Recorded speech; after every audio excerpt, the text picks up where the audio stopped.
Welcome to Public Health. Now the question you might be asking is public health, what's it about? Why do I care about it?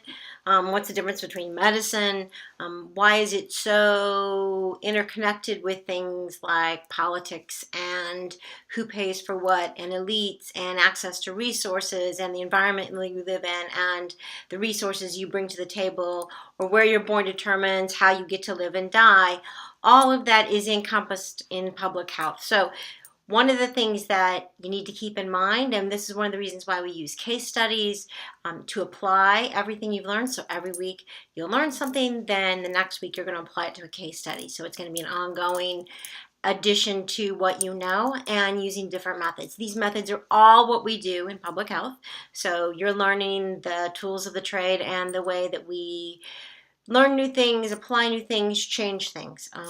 One of the best definitions between public health and health, general health and medicine that I've had, and it came actually from a student, was she said that she in the beginning wanted to be a doctor because she wanted to make people healthier.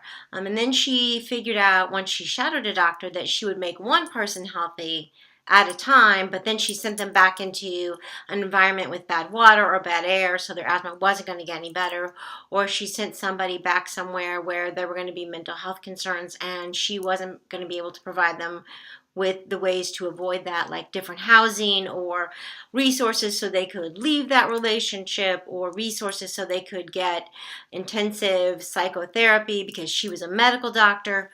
So she decided that part of what was making people ill had nothing to do with a physical illness, but everything to do with the environment. And the ways to change that was to help change the environment, to make people more aware, to give people tools to change their behavior. So she decided she wanted to help more than one person at a time. She wanted to help an entire population and have a bigger impact. So she wanted to do public health.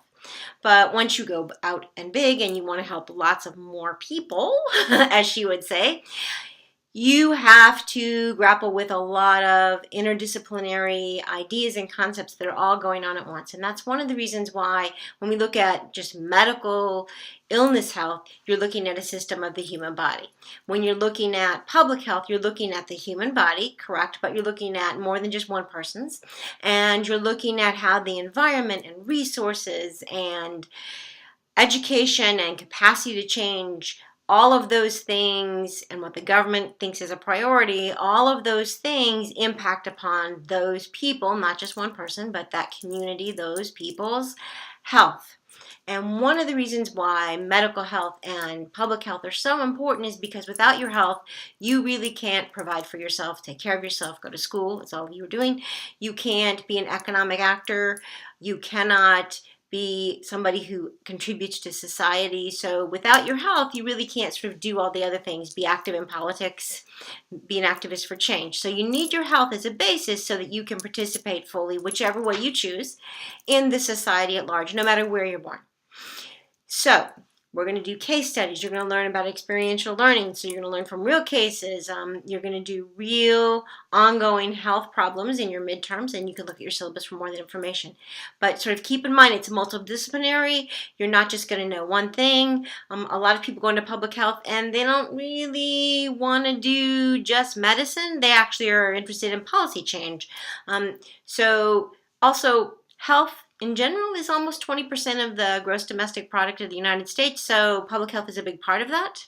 And some of the biggest changes you've seen in your lifetime, where people can't smoke indoors, people are being told to get their 10,000 steps every day, the labels you see that talk about sugar and fats, all of that is public health.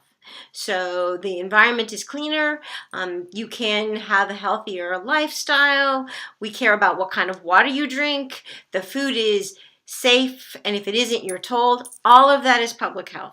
And all of that has a political dimension, all of that has a socioeconomic dimension, but all of that also has encompassed in it that you're an agent of change. And we're going to talk about how all of these factors fit together, but there's something for everybody in this, and it is about making a big change at the very root of all of it, that you care about not just one person, but the entire community, and you're going to be an activist for change, and that's your job.